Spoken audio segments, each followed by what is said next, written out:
Kusile masatla sanivusela lomhla ekseni. Thank you for joining us. Evele shayile insimbi esikhombisa losho kona kuqala kohlelo lwethu lomuhla sisama ukuthi niphilile nivuka kahle lapho nubukela khona umsakazo Eswatini TV yakhona nokusibukela ka YouTube Eswatini TV dinge mashumi lamabili nesiphohlongo 28th of December 2023. We're only 3 days away from the new year. Sisama ukuthi niphilile masatla lomhla ekseni sivuka nadoke lomuhla. Musician, composer, choreographer and playwright Mbongeni Ngema has died. Statement ngelesikhokhwe ngumndeni wakhe confirms that he died on Wednesday evening in Ngotini yemoto, a head-on collision while returning from attending a funeral in Lusikisiki in the Eastern Cape. Ngema ke watalwa ngeminyaka wa 1955 kanti udume kakhulu ngelifilimu lakhe lalakha ngeminyaka wa 1992 lelibitwa ngokuthi nguSarafina kanye nengoma yakhe leyadlala uBethu Sitimela saseZola. Imilayeto ke kuthuthuta umndeni kanye nebangani ucale kungena idolo.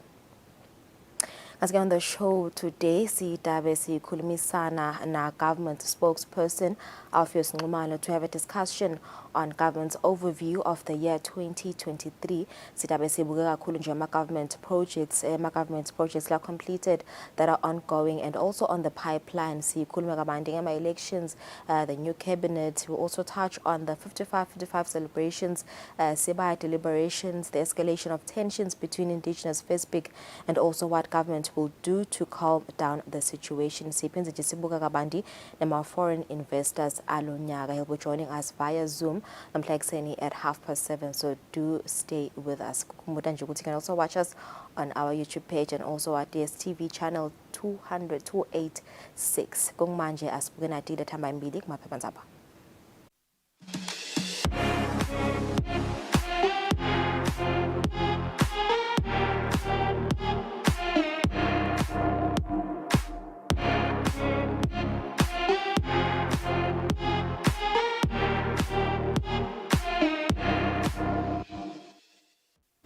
Sibuka Eswatini Observer kanye neSwatini Daily News daqala ngeSwatini Observer sibuka letihamba imbili. Kanti kuleto letihamba imbili King commissions Gaza to cut Lusegwane and Ingwala holiday has been confirmed to be on the 30th on Saturday this coming weekend. Kuletinye tihamba imbili Facebook rapist 2 women open cases, more on page 3. Kuletinye tihamba imbili Inyanga caught with python and crocodile carcass. Once again, asibuka temidlalo kweSwatini Observer Dominic's crunch moment. Kulenyele hamba imbili figures Richards Bay sack coach Tembo. Kanti letinye hamba imbili we will do our utmost best to defend trophy ngekusho kwa Green Mamba coach Ernest Mavuso. Kanti buya ngaphandle kwakuleli Chiefs star named in Moz AFCON squad. Asibuka Eswatini Daily News dihloko letihamba imbili King commissions throngs of Gaza to cut Lusegwane. Kulenye lethamba imbili Ingwala holiday has been confirmed to be on Saturday this coming weekend. On page 5, damp safer Xmas for eMaswati. Once again, asibuka kutemidlalo Eswatini Daily News sihlangu semnikati state with destiny. There will be no rest for the national team after the Confederation of African Football announced that the AFCON 2025 preliminary round qualifiers will kick off on March 18th to the 26th. Kuletihamba imbili kuletinye Bishop Lukele's festive promise for Swallows Stars, more on page 11. And siletibuya ngaphandle kwakuleli Djokovic wants to play on into his 40s. 5 minutes after 7, Stabatlo Demarket and Asbuya Sazat in Zabata Swati.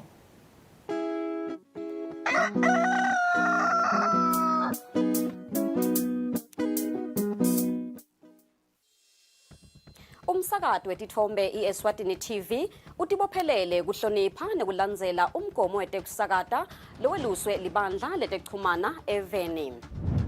Ngephansi kwalomgomo sitimisele kusakata tindzaba letentiya ngaleso sikhatsi tindzaba letide magama laqosheme letitsembekile letitsinza tonke tinhlangothi naletisebaleni kusukela kutepolitiki tetemphilo tekulima tetingandolo netemhlaba wonke jikelele siniletsela tindzaba njengoba tinjalo ngaleso sikhatsi letenteka ngaso.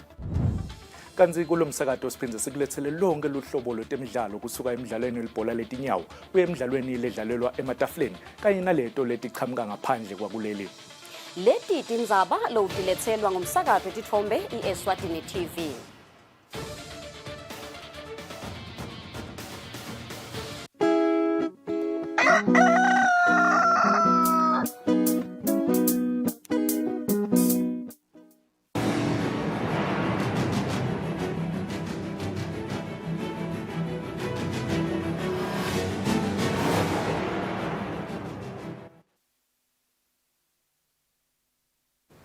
Asiphinze sinamukele nathi tindzaba tesiswati. Silo samhlaba sesikhokhe tinkulungwane telibutfo lengatsha kutsi liye kuyawukha lusekwane. Ingwenyama iniketele libutfo i-order lethi libuye nelusekwane lolungadliwa tindlovu.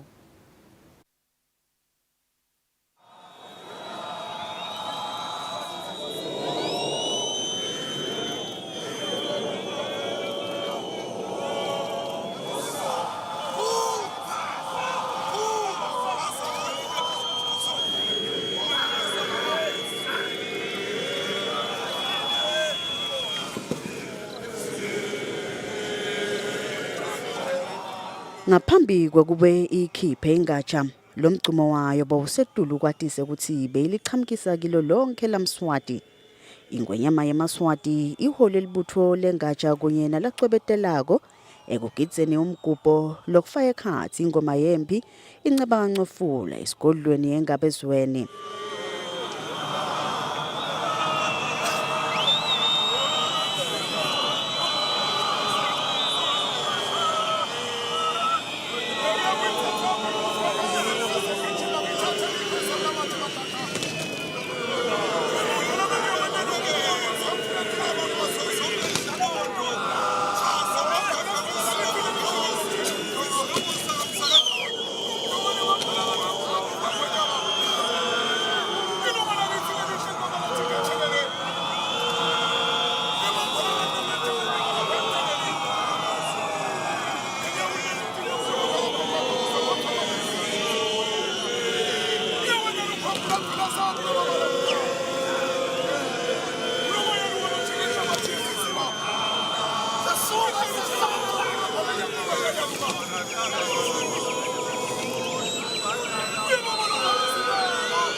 Amakhosikazi esilo kanye nesigodlo bebakhona kutawusingatha imbubo yemhlaba uma ikhokha ingatsha ukuthi iye kuyawukha lusekwane.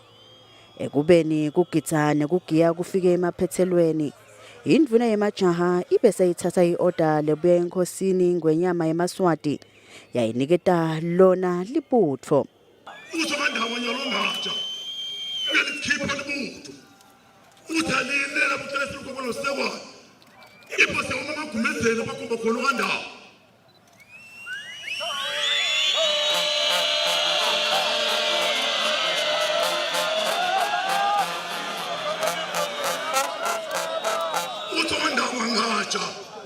Namuhla ndawubena lodlwathi indlovu. Luhle ngoba luluhlata vele yanethwa, nethwa imvula.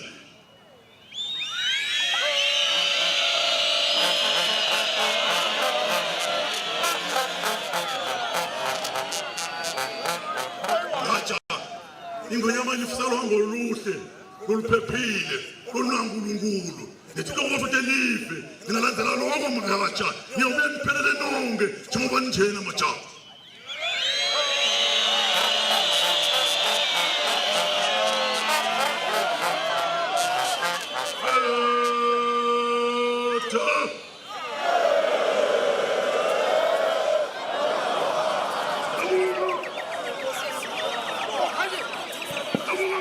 Tiholwa ngamazinyane esilo tinkulungwane telibutho lengatsha tivele tase tiyatsabuka njengokusho kwayo ingwenyama.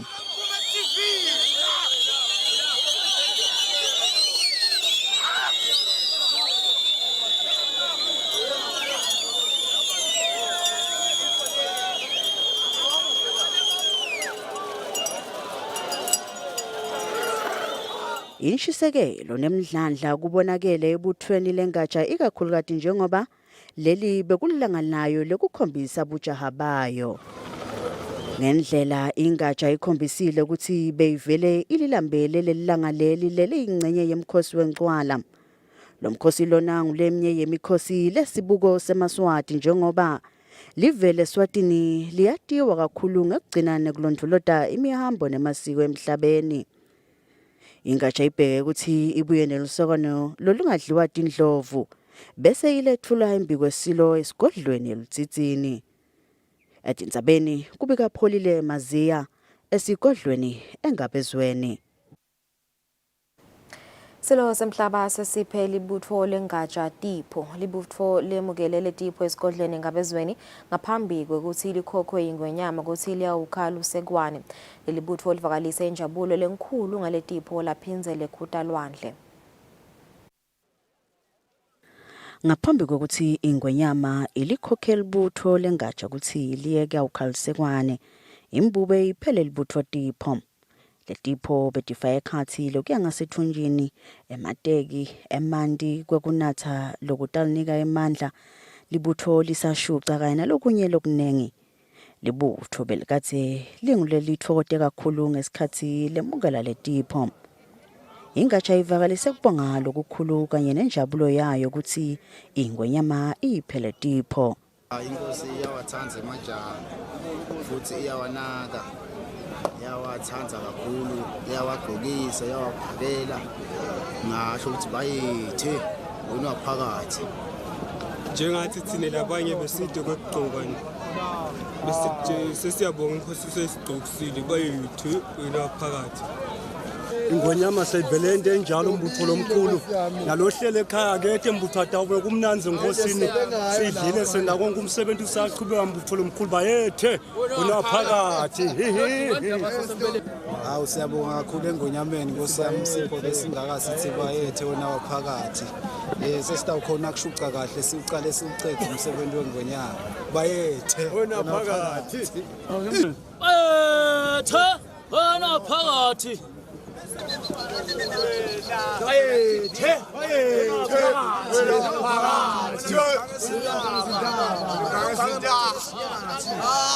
Siyabonga nje kakhulu Nkosi yami inkosi sithandzile nabakithi isiphathele impahla letinhle kakhulu nabakithi siyagqapha nje sigqapha kakhulu impela asathi nokuthi singayibuka kanjani nabakithi siyabonga nje kakhulu ngicabanga ukuthi nemajanje tingatsha nathi shuca kahle tihambe eDorobhicasekwane itawubuya esekwaneni soloti kahle kuthi lotwa bakhubekile ngoba lamateki mahle kakhulu baphesele emathoshi atakhona khanyisa la sebagicasekwane cishe nje siyabonga kakhulu bayethe wena waphakathi. Awutawushuca kahle ngilapha khona mahle impela emateki sitawuhamba sibuye ayethe nawaphakathi. Bayethe wena waphakathi. Hawu mbube emhlaba ngichaphisa isilo sikhulu. Siyabonga mbube emhlaba. Tinkunzi ingwenyama. Hawu besingathi thatha aphi isilo sikhulu. Sibonga kakhulu engwenyameni masibuka lelibutho lelingaka. Kodwa kude ngisho munye longakatholi. Hawu siyakhuthata umhlaba wonke isilo sikhulu shangathi ungakubuka lo. Kuhle kakhulu silo sikhulu singabonga ukuthi sibonga ini sibonga iunity silo sikhulu yakha kungemaswati ube emhlaba ayethe wena waphakathi. Hawu mbube emhlabathi silo semaswati siguduza kumnyama kuhlule siguduza simnyama siyesabeka lo magadla kasobhuza. Hawu silo sikhulu sekhutwa lwandle ngetinkunzi ngwenyama lo utiphela ibutho lakho silo sikhulu. Kuyabonakalisa impela ukuthi inkosi yawathanda emaswati. Siyabonga nje nemgcumo ukuthi hawu impela mkhulu kakhulu. Nalabo lobo ukhanza athi bathandaza imthandazo lebheke eceleni hawu impela bayawujabha sibili ingwenyama. Kuyabonakala ukuthi emaswati ayithanda inkosi futhi ayawathanda nemasiko. Ngeke azasuswe ngumuntu. Sithi inkosi la ithethe khona kwakwanze. Sikhuta lwandle ngwenyama ndvuna ayethe wena waphakathi. Letipho tinguletinye letende ukuthi indlela yelibutho lisaya lapho lithunye khona ingwenyama ibe melula ibe impumelelo futhi. Etindzabeni kubika Pholile Maziya esigodlweni engabezweni. Silo semhlaba inkosi Mswati wesithathu sesibusise emhlati ngemashumi lamathathu kulesetulu kuthi kube liholide lencwala lesimemetelo sikhishwe indvuna etasekhaya umfana inkosi lindiwe.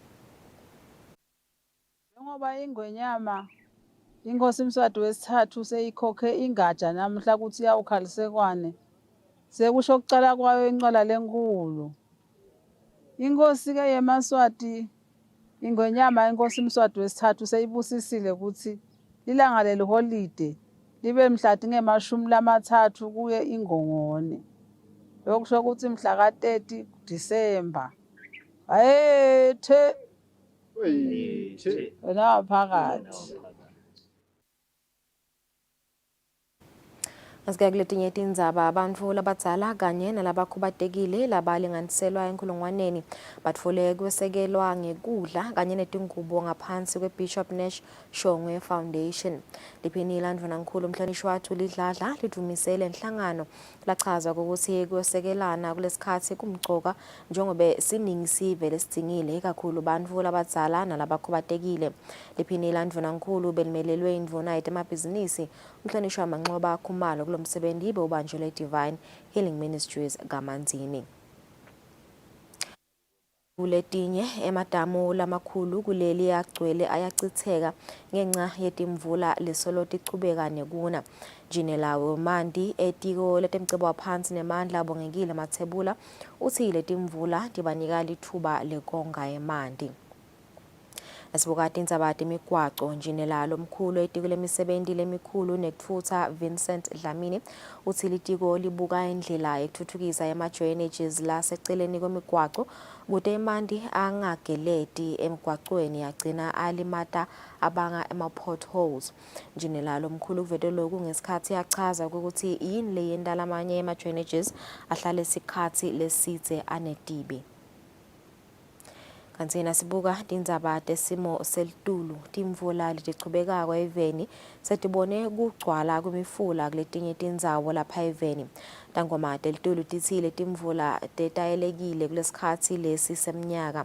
Tithi kungenca ye-cold front letsetse i-moisture elwandle yeta emhlabatsini nemoya lohamba ngetulu lokwente ukuthi tichubeke letimvula tite ngemandla nesangcotfo kuletinye tindzawo. Lisimo kubeke ukuthi siphakamisa ngalesihlanu sibe ngcono lapho lo moya longetulu ne-cold front kubheke ukuthi kwengce lapha eveni. Timvula letincane letite emandla tibhekekile ngalesine nangalesihlanu. Nasibuka tindzaba tetemphilo lizinga lekuhlola nekutfola sifo sesifuba sengati kubantfwana pheceleti i-TB notification liphansi lapha eveni njengoba lime kulokune nengcenye ekhulwini 4.6%. Kanti inhlangano kamhlaba yetemphilo ithi kumele lokungenani lifike kulokulishumi nakubili ekhulwini 12%. Lokuvetwe ngulobuketa inhlelo talesifo emangweni yebandleni lelibuke kulwana lesifo i-National TB Control Program Dr. Joyce Sibanda. Kanti-ke kuletinye bomake basetimakethe bathi bona nanome kumaholide abo khisimusi kude kahle inzuzo laba lebonakalako labayitfolako ngako bacela sive sibasekele nabo. Mphathi webusiness Eswatini nathi Dlamini uthi ngekubuka lesimo sebabone kukuhle ukuthi baqale umkhankaso wekukhuthaza eMaswati ukuthi asekele labo somabhizinisi labancane kuto tonke timakethe kuleli. Asibuka tindzaba tekudla inhlangano yakamhlaba lebuke tindzaba tekudla netekulima i-Food and Agricultural Organization FAO eminyakeni lotako itawubambisa live ekuthuthukiseni tekulima nekukhicitwa kwekudla lokuphephile. Lokhu kuvetwe lisekela lemphathi walelihovisi Khanyisile Mabuza. Nasibuka tindzaba tebucala bube buncane bucala endzaweni yakaKhoza kanye nasebuhleni kulamaholide. Emaphoyisa emango kuletindzawo athi acinise tinhlelo tawo tekulwa nebucala. Kuletinye indvodza lenguJabulani Simelane yasebulekeni lengasaboni emehlweni ithi kuphila sekulukhuni njengoba kude leyisakhona kukwenda kanti nabantfwana babuke yona. Asibuka letinye tindzaba kushe impahla lilinganiselwa ku-2 million amalangeni etilo letintsatfu letingcongciswe lilangabi lemlilo edolobheni yenhlangano. Baxhumanisa beticimamlilo nesive Mandla Dlamini bexwayisa abosomabhizinisi ukuthi lenye yetindlela yekuvikela umlilo ukuthi titini letihlukanisa emagumbi etakhiwo kudzingeka titsintsane kanye nemathayela.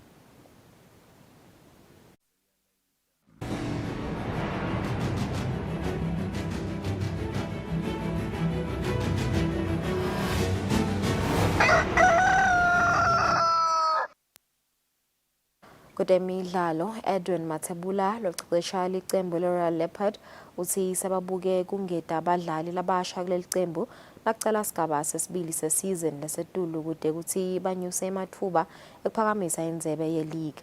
iLeopard isendaweni yesibili ngemaphuzu langu-25 kanti ilandzela iGreen Mamba lehle esicongweni namaphuzu langu-27. Licembu le-Royal Leopard alikacali kahle isizini lesetulu yeminyaka 2023-2024 kodwa-ke emidlalweni yayo yekugcina esigaba sekucala ibonakala inyusa lizinga lokwenta ukuthi licetse lisendaweni yesibili. Umceceshi walecembu Edwin Mathebula uthi banyenti badlali bebalimele esigabeni sekucala kodwa-ke basaya esigabeni sesibili salemidlalo babuka kungeta abadlali labasha. Ngazi le team yami ithola kakhulu ama-injuries because if you can see lo mdlali sayi left back, that one is a striker because all lama left back aka left alimele and namlaba is his first game after a long layoff. Kwami count is to pray ukuthi ba recover and I have to get a top man. iLeopard icetse isigaba sekucala inemaphuzu langu-25 lapho khona iGreen Mamba lehlete esicongweni bashiyana ngamaphuzu lamabili nje kuphela. Lobikela umsakazo Eswatini TV kutemidlalo ngilinda Dlamini kanti umbeki uhlanganiswe nguFabrice Msonera eMbabane. Kuletinye kutemidlalo sive siyachubeka nekushukumisa umtimba nakulesikhathi samaholide akhisimusi. Sive lesikhulumisene nalomsakazo sithi isendela ukuthi kube ngiso lesiphelile kube ngilesiphilile singalinyadwe ngalokudliwako kulesikhathi seminyaka. Ngaleto temidlalo sidibeka lapho tindzaba tefusi makhulu kusiso lenihlalisene nathi sitabahlo temakethe nasibuya sidaba sicocisana na government spokesperson.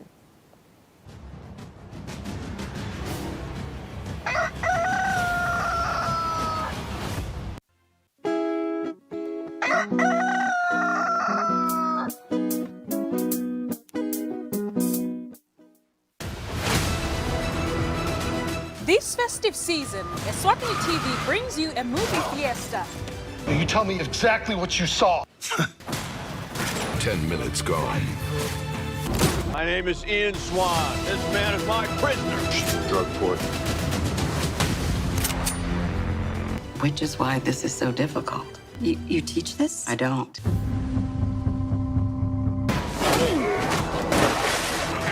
Don't push me.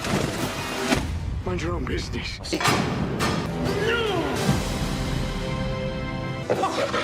Oh, no. Stop it!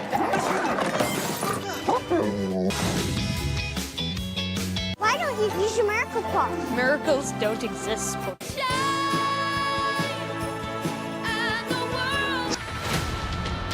Hello?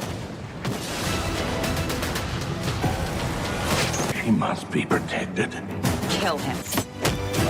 Spider-Man! I'm ready to take a leap. Be visited by 3 more ex-boyfriends. This can't be happening.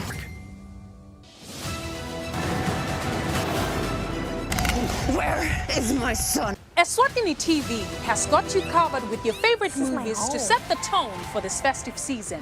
From action thriller, drama, comedy, kiddies and family films. Kuningi this festive season. What are you waiting for? Christmas? Catch all the action this festive season only on Eswatini TV. I've never seen Christmas brought to life like this. Every day is a good day.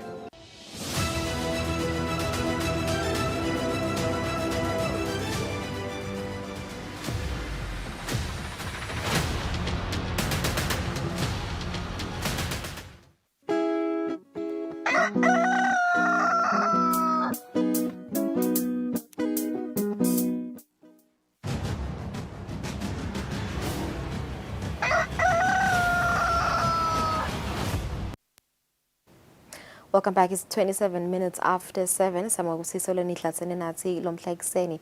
Besivedele ukuthi sitabe sixoxisana na government spokesperson Alpheus Nxumalo kuva ukuthi ngabe hulumende umnyaka wa 2023 umhambele kanjani. Sakumele ukuthi njalo ngomnyaka hulumende kuba nemagoli latibekela wona ukuthi nakuphela umnyaka timvule titsite tibe setendekile sibakhulu nje ama projects la implementwa nguye hulumende inhlala kahle esive semaswati kanye naleminye imisebenzi. Sakumele ukuthi meaning imisebenzi lendekile lapha eveni lomnyaka lo setulo kufaka kona ama projects lafaya ekhathi nje masi sibaya deliberations lokufaya ekhathi ama elections kukhethwa kwa prime minister lomusha kanye nalokunye lokune sifuna kuve ukuthi ngabe according to a perspective ya hulumende umnyaka wa 2023 uhambe kanjani. Alpheus joins me now via Zoom.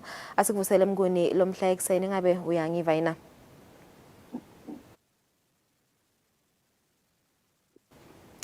Very good morning, Mnguni. Siyamukela on the show today. Thank you for joining us. Sifuna kuva nje Mnguni ukuthi siyahle ukuthi vele hulumende kuba khona emagoli la dibekela wona lafise ukuthi mhlambe ngesikhathi lesihambile singaka abe sekende timvo letithide lapha eveni ama projects kanye nje necinisekisa inhlala kahle yesive semaswati. Kungaba kuva nje Mnguni ukuthi solo sikucelele nje umnyaka nga January kude kube nginyalo ingabe ungathi umnyaka nje vele uhambele kanjani hulumende welive leSwatini? Asibonge kakhulu Magagula, siyabusela isivenza kangwane. Cha nine bekunene live litawukhumbula ukuthi lo mnyaka bekungumnyaka lo phitsitela kakhulu. Ngesilumbi singathi it was an eventual year indeed, ngetinto letiningi letendekile. Lokukhulu kuma projects lo njoba ubuta Mthombeni. Akhona ama projects lo nyaka lalonjekile aphumelela. Kodwa ke umhlaba utawukhumbula ukuthi bekungumnyaka lo wekwakha hulumende. Hulumende bekukhethwa even la kangwane. Ngona hulumende nyalo ahlangana kwakha luhlaka neluhlelo lwatawuhamba ngalo kulomnyaka lesihlanu letako. Kepha ke nonke kuma projects kukhona lokwendekile lokuphatheka kolukhulu kakhulu sive sitawukhumbula. Kwekuthi ingwenyama beyiseshiselweni yawulontsha kuqalwa nekwakhiwa kwalela damu lelikhulu lapha eSigwe lapho khona lokubonakala ukuthi lakhe lita nemathuba emisebenzi lephose ita enkulwaneni letimbili 2000 job opportunities. Kubuye futhi kube namabhizinisi ke lamanye latawuphinze nawangetelele etikwalo lelidamu kwakhiwa kwalo njengoba labanye batawufaka imotela tabo labanye batawufaka lokulesa imihlabathi nekukhweshisa lokukhweshiswako. Ngona msebenzi lesina sibuka singulumende kulomnyaka sithi ucishe ube mkhulu lo phakanyiswe imbube silo semhlaba kulomnyaka wa 2023. Mina ngena leminye lekhona imisebenzi utawukhumbula nje ukuthi elibonjeni kwakhiwa i-factory shell seyikhona inkampani sevele ingenile emaswati lubheke usangena emsebenzini ayinkulungwane kuleyo factory shell leyo leselibonjeni lapha ngabomntoba ngakwethu wedlule emntobantoba kancane nje. Kuma projects ke ma frontline projects lamabili lawo nayo ke ICC nine bekunene solo hulumende uyaqhubeka nayo uyanyakata ukuthi njoba Ndvunankhulu Russell Miso Dlamini batawukhumbula nje maswati kusinakathula ipolicy statement yakhe usite lokunye lata kufakela liso kwekuthi lama capital projects ethu lamakhulu angabi manengi aze agcine mhlawumbe sekubonakala ukuthi imali tahulumende letinengi setiya khona sasatha nesikhathi kuphela. Siyakholwa ke ukuthi njengoba usuka uphela umnyaka nebekunene kutawucala umnyaka wahulumende masinyane. I-cabinet njoba sisemaholideyini ihle ichubeka ihlangana ema-hour nasekuseni bese ke nisihamba amasonke sesehlela siye emsebenzini yakangwane. Lokukhulu kwendako ihlanganisa nalama documents lokungona akhomba umgubudla kusilive lakangwane litawuthuthuka kanjani. Both NDS naleyo mhlambe i-road map lento wangidunankhulu losakhotseme Mandulo Dlamini utawumemetela ndunankulu ke libandla lenduna tembuso mase libuya ku retreat leyo grand plan leseyibuse yonke lemicondo levela kulama documents ukuthi naku ke umgomo lomkhulu nemgwaco lomkhulu livela kangwane selitawuhamba ngawo kuya embili kube kumnyaka lomuhle sisi noma etinsayela betikhona kodwa singihulumende ngaphandle nje kweliqiniso lelithi neparlamente bese igobe emadolo kube kuncane kushukuma lesingasikwentekile mhlawumbe from the legislative front kodwa ema projects labekavela akhona uhulumende angakade isolve iqhubekile nawo icabinet futhi nalonyaka njengoba sicala umnyaka lomtsha atawuchubeka phele lawo langaphela. I think lenye nje mhlambe i-achievement singathi ngiyoyindzaba ema-foreign investors idakhumbula mngoni ukuthi vele ningihulumende solo nihambisa embili indzaba yokuthi kukhangwe bahlanyele timali lapha eveni siyibonile inkampani lekhangabona bahlanyele timali ipa ibambisene nelitiko letemabhizinisi ibakhanga labo somabhizinisi laba ingabe nasibuka nje lelo hlangothi ingabe kusebenzeke kanjani kulomnyaka mngoni. Kuyasebenzeka kakhulu sisi njengoba wathi ukuthi litiko lesamabhizinisi banalo liphiko lokasipa alukahlali phasi vele bayanyakata abantu bayikhombisa interest yekuthi abatotshala timali kangwane lokuphose kwabangona nje kungasi kuhambe kancane kube ngikokona lokuthi mhlawumbe kube kungumnyaka welukhetho bantu bayathanza ukuthi nabeteveni bakhanze ukuthi uhulumende sovele usethekile ume ngemumo kungiko nje mhlambe sithi kulomnyaka losukako sibuka ukuthi nalabo bebasavele bapakishe ima suitcase basi betakangwane batavele bagibele tindiza bete ngoba so ukhona uhulumende usehhovisi ngalokuphelele njengoba sive semaswati nekubambisana nengonyama sesimbekile nasipha so uthole dolocina kwekuthi batawuthola kubambiseka lokuphelele labe bekunene kuze bakwati kufika kulelive babambise hulumende babambise maswati babambise naleto nihlangano bosomabhizinisi labala ekhaya indigenous business people ukuthi kwakhiwe umnotho welive liyakangwane uqiniswe futhi kutotonke inhlangano. Sisakhuluma nje usasinza yona nje mngoni indzaba yalabo somabhizinisi labo selo siyabona imibiko sole iyavela imibiko yaka Facebook nema tensions nje lachubekako ingabe what role will government play to try and calm down the situation sisangena eminyakeni lomusha? Useselulekile tsatwethu ka Facebook ngicabanga ukuthi sekude lokusele futhi ke siyethemba ukuthi inhlangano yaka Facebook ayakhiwa ngumuntu munye lolukhuluma kakhulu yakhiwa ngemaswati lasabhadlile yakhiwa ngemaswati lane investment lofuna ayiprotect kulelive yakhiwa futhi ngemaswati lengathi kukamhlophe ngoba na ukhuluma ngabo babe depond nje ukuthi Tham kwekuthi nguye chairman walenhlangano ukhuluma ngabo babe Jeffrey Shabalala ukhuluma ngemaswati la Kusile lahlakaniphile lanemalanga kulelive futhi lesathi nekwekuthi alisekela live konke lelikwendako lesathi nekuthi nesystem lesibusa ngayo silive yetinkundla beme emva kwayo ngoba ngiyo leledale lemisebenzi labanayo lamhla lesebakhethe inhlangano yeFacebook ngayo siyakholwa ukuthi laba ngabonisani khona neliso linye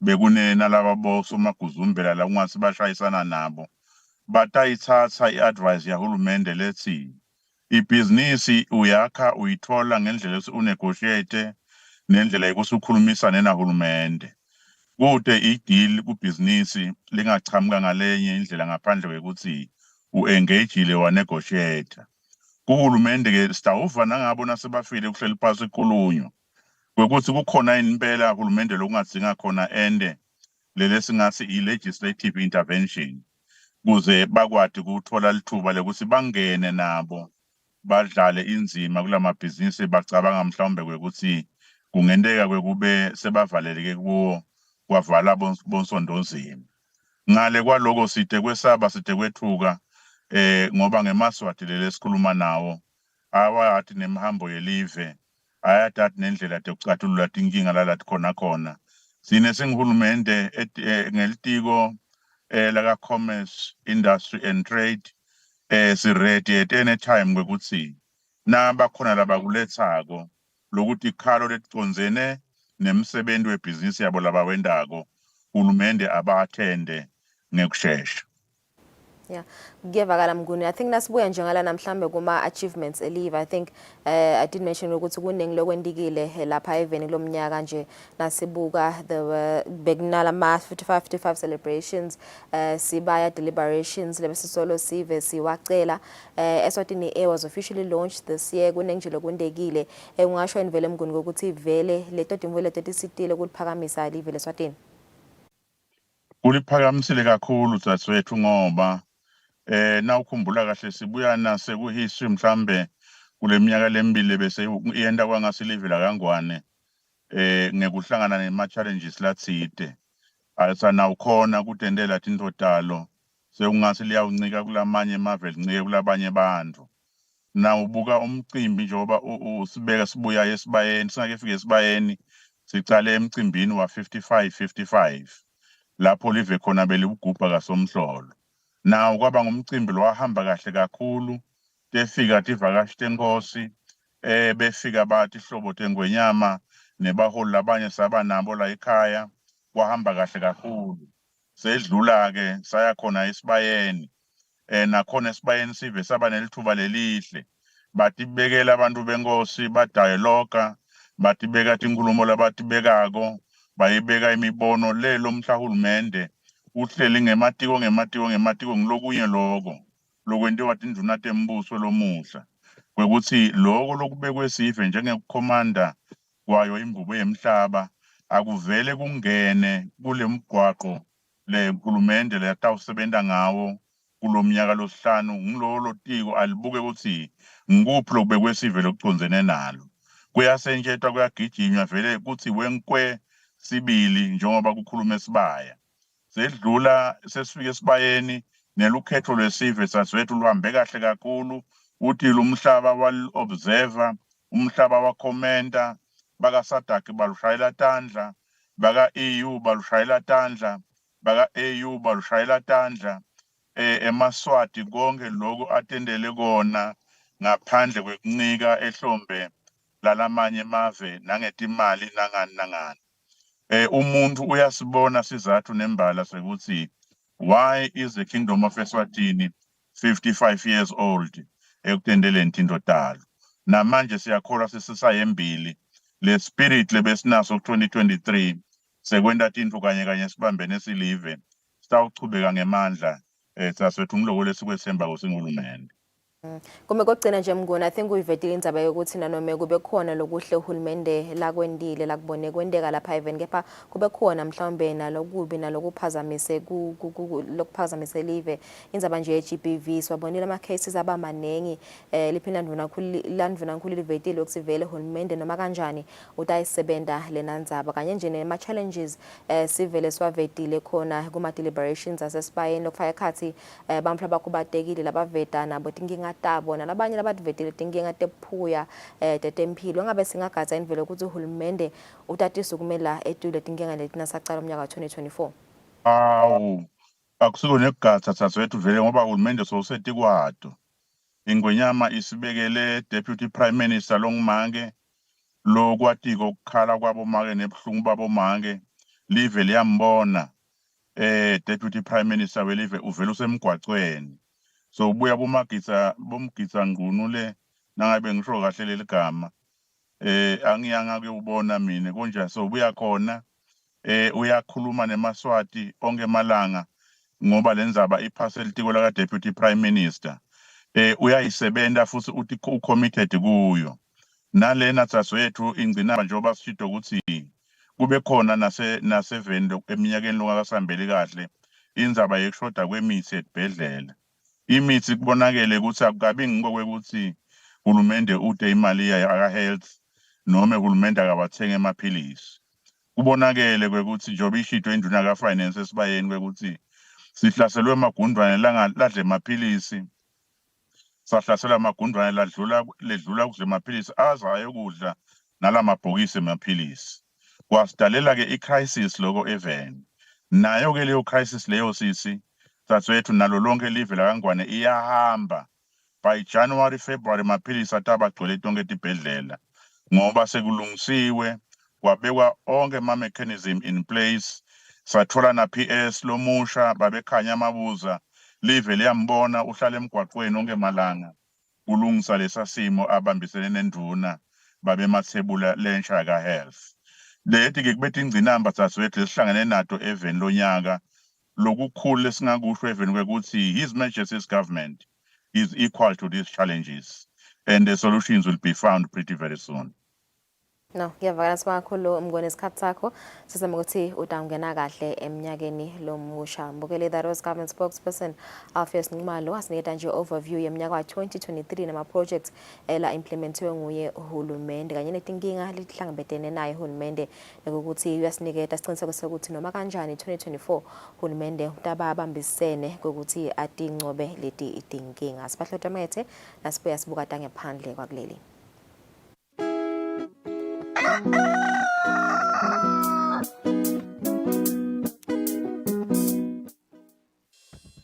We at Eswatini Television Authority are committed to observing the Eswatini Communication Commission's Broadcasting Code of Conduct.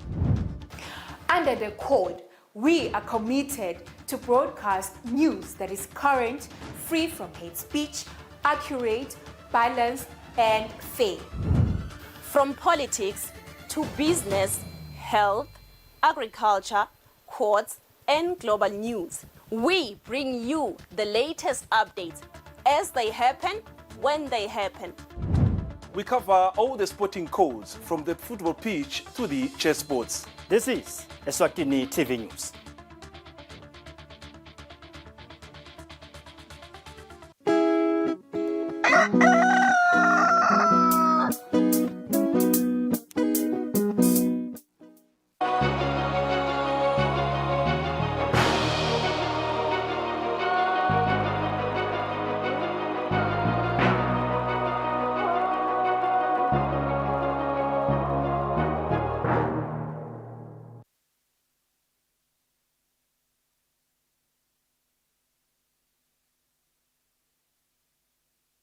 Welcome back. It's 16 minutes before 8 o'clock. Let's take a look at international news.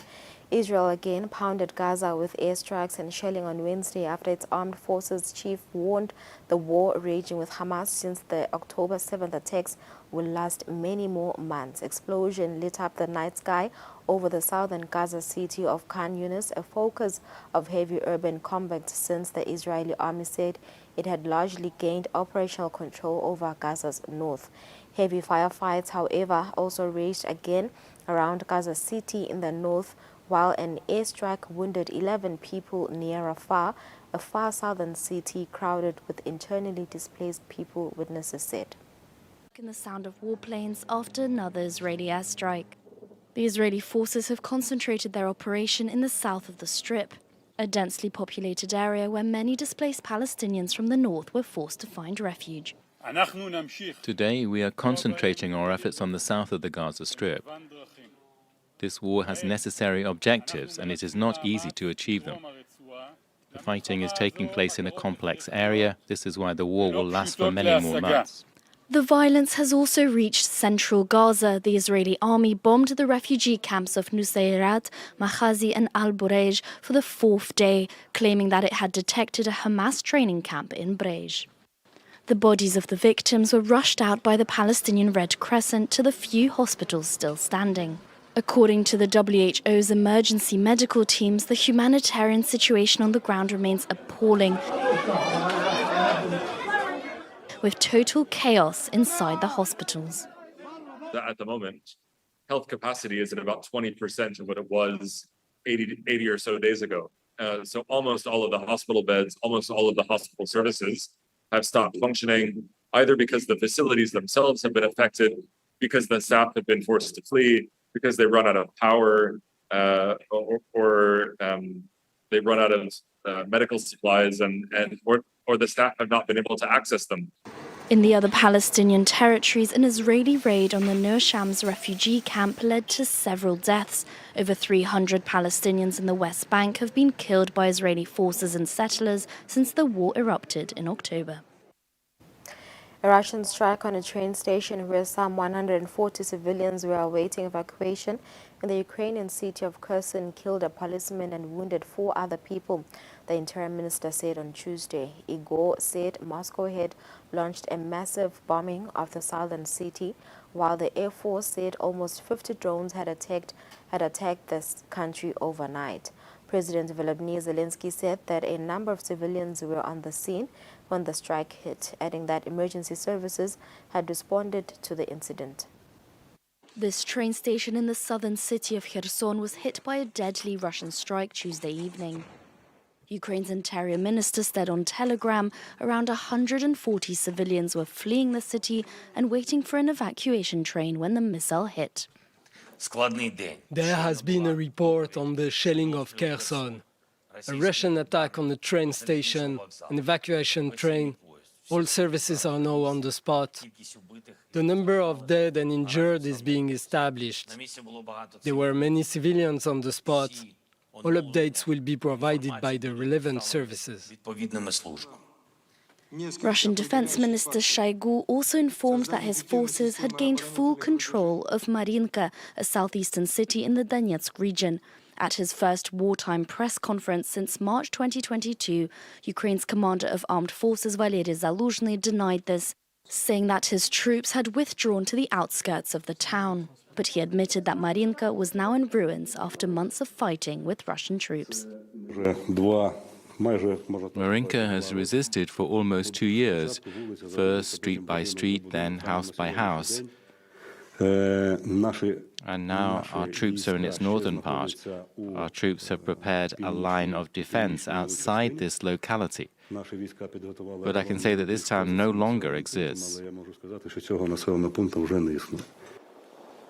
Though progress may be slow on the front, Ukrainian forces have conducted numerous airstrikes in the Black Sea targeting the Russian fleet.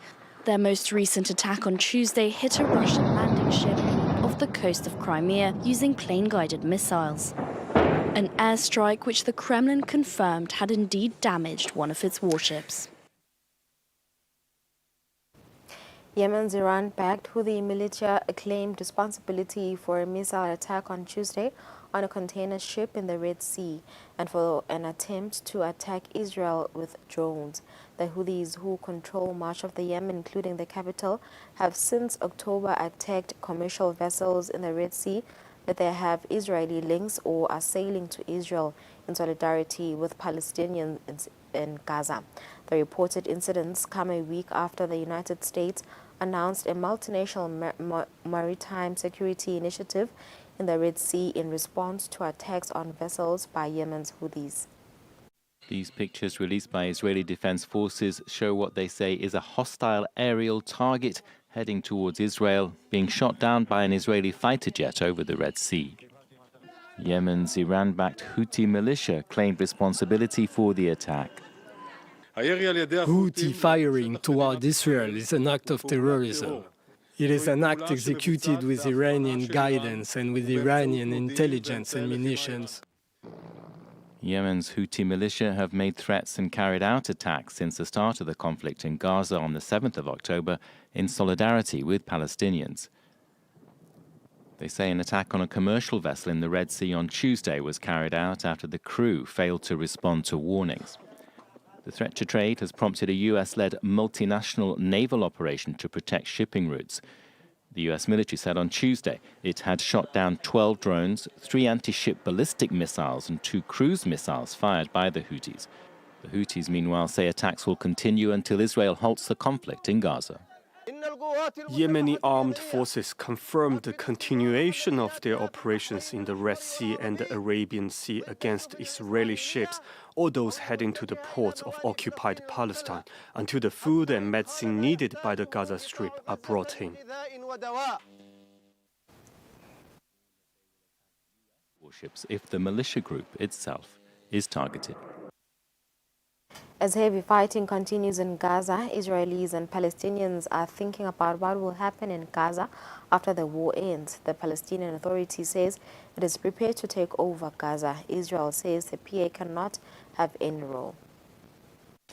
As the fighting rages between Israel and Hamas in Gaza and the death toll continues to climb, the international community is increasingly pressing for a ceasefire. But it's not clear who will eventually take control of Gaza and its 2.2 million people, many of whom lived in poverty before the war began. It doesn't seem to me that there is even consensus among the U.S., Israel, the regional Arab country, and the international community on what to do with Gaza after the war. Who's going to be ruling Gaza? U.S. President Joe Biden has said he would like to see a revitalized Palestinian Authority, or PA, take control in Gaza once the war ends. But according to polls, 80 to 90% of Palestinians disapprove of the PA and its 88-year-old leader, Mahmoud Abbas. It is seen as corrupt and ineffective in the West Bank territory it already controls and incapable of governing Gaza. Nevertheless, some PA officials say they are prepared to return to Gaza 16 years after Hamas threw them out in a bloody coup.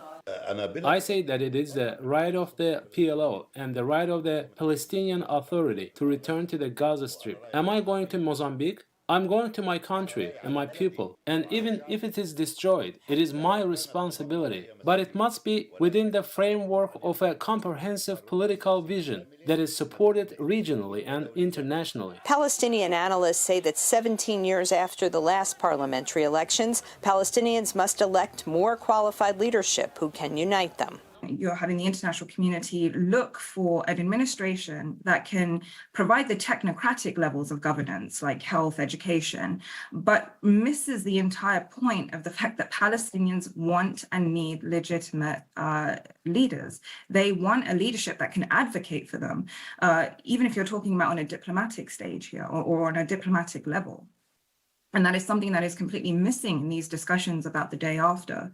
Egypt recently offered a three-stage peace proposal, starting with a 2-week ceasefire and the release of 40 Israeli hostages, then the formation of a Palestinian technocratic government to hold elections, and finally a complete ceasefire in exchange for the release of all Israeli hostages, freedom for all Palestinian prisoners, and a complete Israeli withdrawal from Gaza.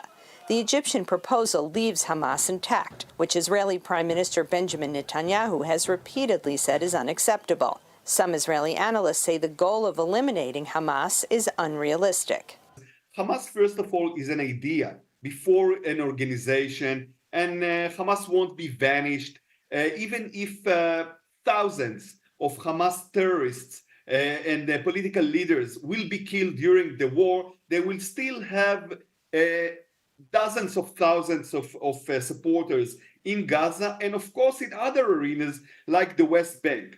Netanyahu maintains that neither Hamas nor the Palestinian Authority can play a role in the future of Gaza, but he has not laid out a plan for the future of the area, and it is not clear how Gaza will be governed or eventually rebuilt. Ukraine and Russia are using drones on the battlefields in Ukraine. And according to U.S. military experts, small drone armies could be a routine feature of modern warfare, but the global development of lethal autonomous weapon systems is raising some concerns. In August, the Pentagon announced a new drone initiative dubbed Replicator as a way to better compete with China's military. The Defense Department says the program, which depends on fielding large numbers of smaller drones, is a game-changing shift in U.S. national security. Small drones essentially mean the democratization of precision-guided munitions, where anybody in the world now with a few $1,000s can build extremely powerful and precise weapons that previously only powerful countries would have had access to. So I think we'll continue to see them on the battlefield.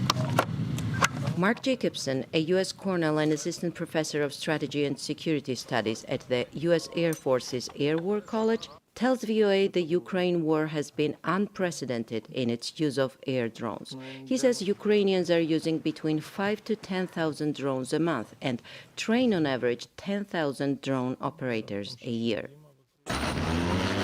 Some of the drones being used on Ukrainian battlefields have autonomous capabilities and are equipped with artificial intelligence-enabled munitions that can identify, track, and attack targets without human intervention.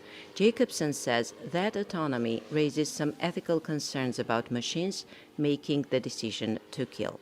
Because of the complex EW environment, it's so hard to maintain data links, there's a greater and greater push towards autonomy, where drones could fly themselves and make some of their own decisions.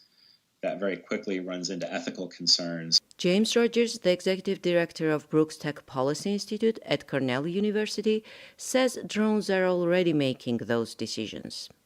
These weapon systems, once a target has been identified by its preset algorithm, well, they can make that choice about whether or not a human lives or dies without a human being in the loop of control. So it's important to plan for the future, but it's also vital we recognize that that future is now.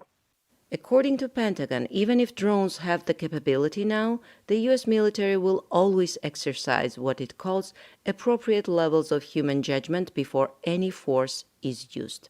But they say you can't count on other combatants to do the same. More than 50 French performers, writers and producers published an essay on Tuesday defending film star and national icon Gerard amid growing scrutiny of his behavior towards women during his 5-decade career. Advocates for sexual abuse victims expressed dismay at the outpouring of support. Coming to the defense of Gérard Depardieu, in a column published in Tuesday's Figaro, more than 50 celebrities denounced what they called the lynching of the French star. We can no longer stay quiet in the face of the torrent of hate pouring onto him without nuance. By attacking Gérard Depardieu, they're attacking art. Among those supporting the actor, director Bertrand Blier, his ex-partner Carole Bouquet, Nathalie Baye, and other celebrities. Gérard Depardieu is currently under investigation for rape and sexual assault. In November, the magazine of the French public channel Complément d'Enquête released an unpublished video where during a visit to North Korea, the actor is seen repeating obscene comments towards women and a young girl. And last week, Emmanuel Macron defended the artist. I'm a big admirer of Gérard Depardieu, and I say this as President of the Republic and as a citizen. He makes France proud. Since the scandal, Gérard Depardieu has had his National Order of Quebec revoked, and his wax statue has been removed from the Grévin Museum in Paris, the equivalent of Madame Tussauds. 8 minutes before 8 o'clock, we've come to the end of our show. Thank you for joining us. Kanti, if you've just joined us, you can also watch this episode of Kusile Breakfast Show on our YouTube page, Eswatini TV. Sanvalelisa, sitsa mutsinda banelanga lelihle na lelibusesekile ntsala kahle.